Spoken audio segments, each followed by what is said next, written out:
The roots of my history have been nourished by the mainstream waters of colonial hierarchy, transactional, extractive, exploitative.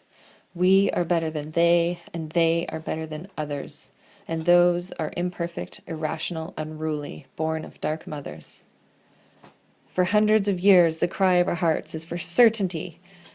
We sharpen our pitchforks against all that is not neat and tidy, all musical dissonance, variant shades and colors, all things mottled, bent, and broken, all things too shameful to be spoken. Chaos lives outside the lines that we have drawn, and that is why we have drawn the lines. We require our world to be linear, square, cornered at 90 degrees, organized, ideal, perfect, and, let's face it, not real. Peace, order, and good governance, safety and predictability will promise us all that we long for, the security we need, the security we eternally crave, that thing we call certainty. When we arrive at new territories, at perplexing languages, we can understand them only by containing them within our box and reinforcing its edges. The box has been handed down to us by our ancestors. It is ineffable, unalterable, modifiable only in increments. The way to make others acceptable is to bring them safely into it. All we ask for, the cry of our collective hearts, is certainty. Yet no one goes willingly, so we always use force, till we no longer see how our world is distorted, we no longer know how the rivers were diverted, we no longer breathe in the full breath of the earth, because the chokehold we placed on our mother is strangling us too, till we discover that what we knew was not what we knew. Darkness lives outside the lines we have drawn, and that is why we have drawn the lines. Now here we are after 2,000 years. They've shone a light in our eyes, and still we hold on, our death grip on our mom getting tighter than ever. The world is wagging its united finger at us, adding new definitions that are harder for us privileged folk to understand. The box has shifted, become blurred, added colors. It's not so easy anymore to walk a straight line and expect those with wandery paths to move out of our way. We try to comply, loosen a pinky or two, throw in some new borders, a few dollars, a treaty, a school, but still we cannot see. Blind, stumbling around, tight-fisted with our books, all we want, all we try to achieve is certainty, predictability, definability. How can we possibly get into your wobbly canoe? Difference lies outside the lines, and that is why we have drawn them. When we want everything to be white, every color is a stain. When we want every line to be straight, every circle is a pain in the ass, an impossible request to bend our stiff necks. But if we can't limber our spine and swivel our heads to look around, to meet bodies with our bodies, to see souls next to our souls, we will calcify in place, our hollow bones echoing the only music we know, the siren song of economy, security, eraser of history.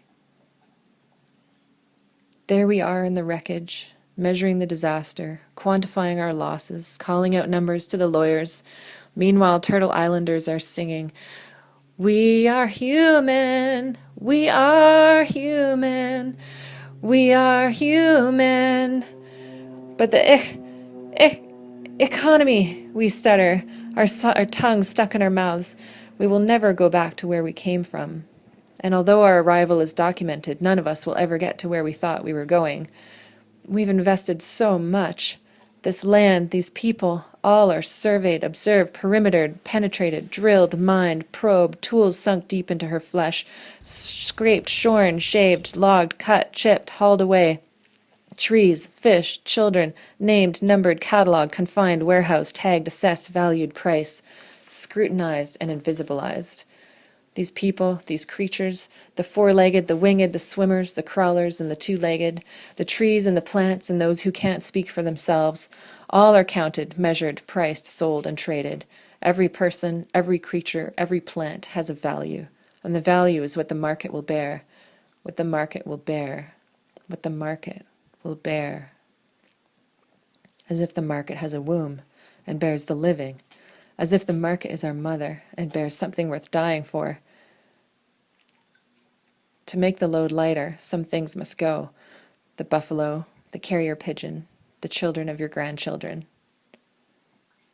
No one asks, how much of this can we bear? No one asks, how much of this will she bear?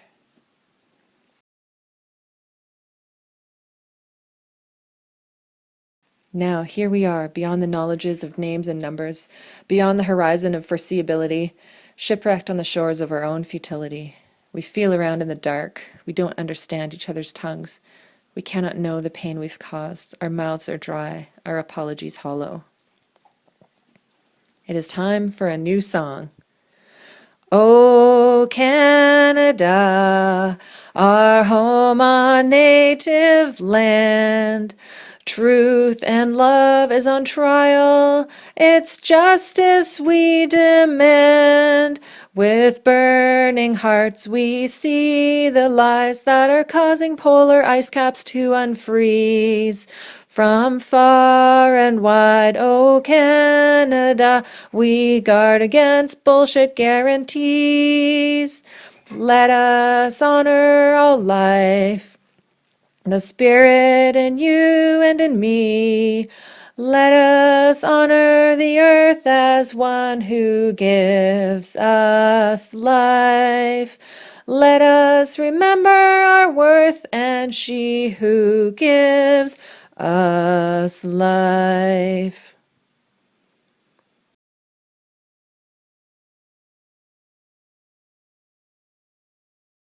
Colonialism has defined us for a national lifetime.